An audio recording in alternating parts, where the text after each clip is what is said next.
Hello, ninth grade English. This is Miss Stapp, and I am doing a little overview of this week's lessons. I'm going to break it down into two videos. One is going to be of step 1 and 2, and the last one is going to be of step 3. So as you can see, it's week April 20th through 26th of e-learning. I hope you all are doing fine, and please let us know if we can help you in any way.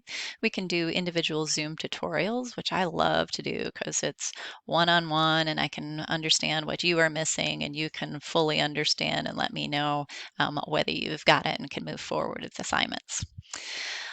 We also have our weekly Zoom meetings, and you will receive information each week on how to log into those. We're going to continue to have those debates, so I hope you join me. If you didn't last week, we practiced a debate. Moving forward, our debates are going to become a little more sophisticated, and we're going to do some deep thinking. And don't worry if you're not there yet, I will walk you through it. So, step 1 this week is read chapter 5 and 6 of The Great Gatsby. Wait a minute, there's no vocab.com assignment. Absolutely right. You have done all the vocabulary.com assignments for this unit. So a collective cheer. Yay!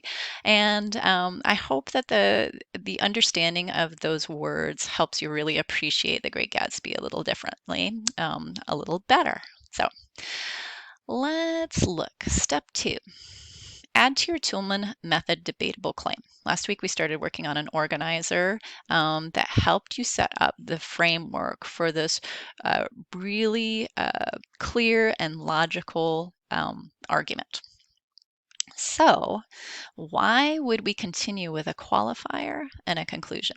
Your qualifier is built out of your counterclaims, that acknowledgement that somebody might be able to argue the claim that you're putting forward.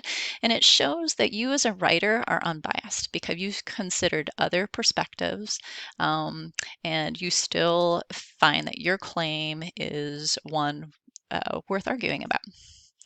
So, qualifier. What is a qualifier? A qualifier is a statement that includes keywords like some, most, occasionally, sometimes, and many. There are other keywords that can create and demonstrate that this is a qualifying statement, and I'm going to use another one and you'll try to find it in just a minute.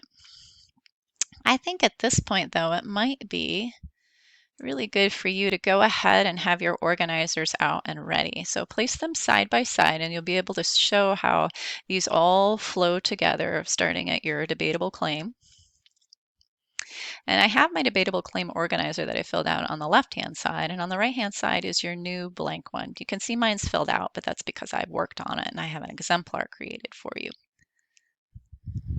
All right. So that qualifier contains those keywords and lets you know that this claim is not true 100% of the time. Okay.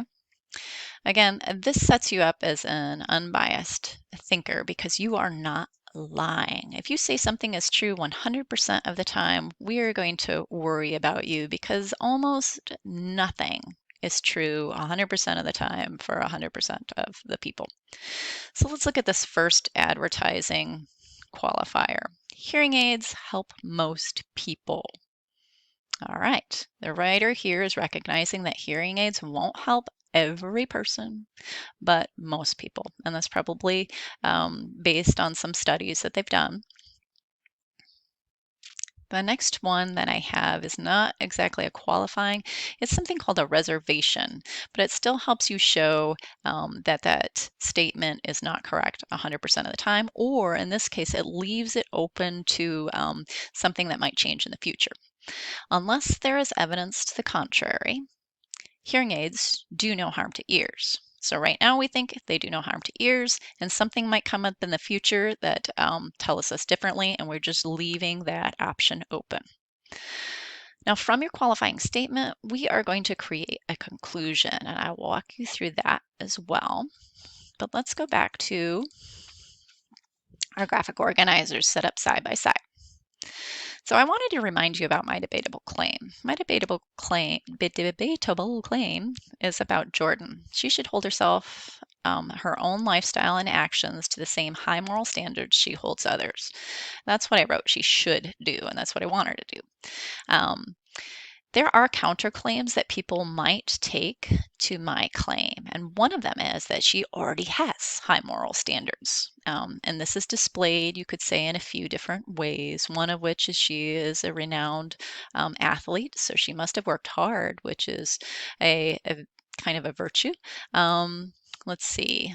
Nick is someone she befriends and has a relationship with, and he is not of her social set. And to me, that's displays high moral standards. Um, Another one is that she's had a long-term relationship, a friendship with Daisy, and that's a wonderful thing to do and maintain, and not everybody can do it. So she, again, these are all things that I have found in the text that somebody could counter with and say she already has high moral standards. From the other side, maybe she cannot have high moral standards. My next counterclaim is that she is just as careless as the social set she hangs out with.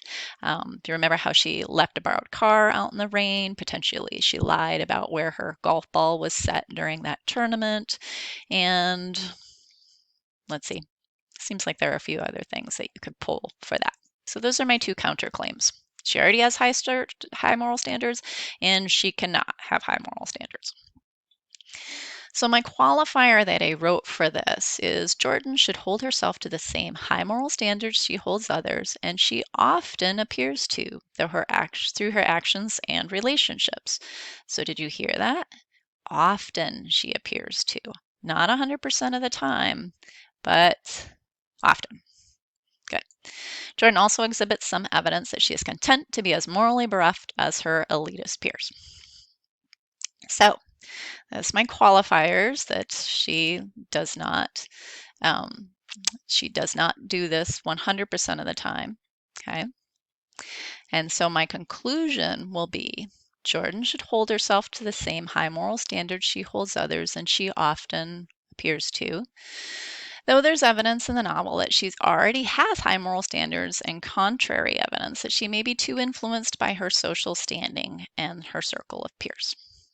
So I hope that helped you understand how to develop your qualifier and your conclusion using those keywords. And I will talk to you next about your dialectical journal entry.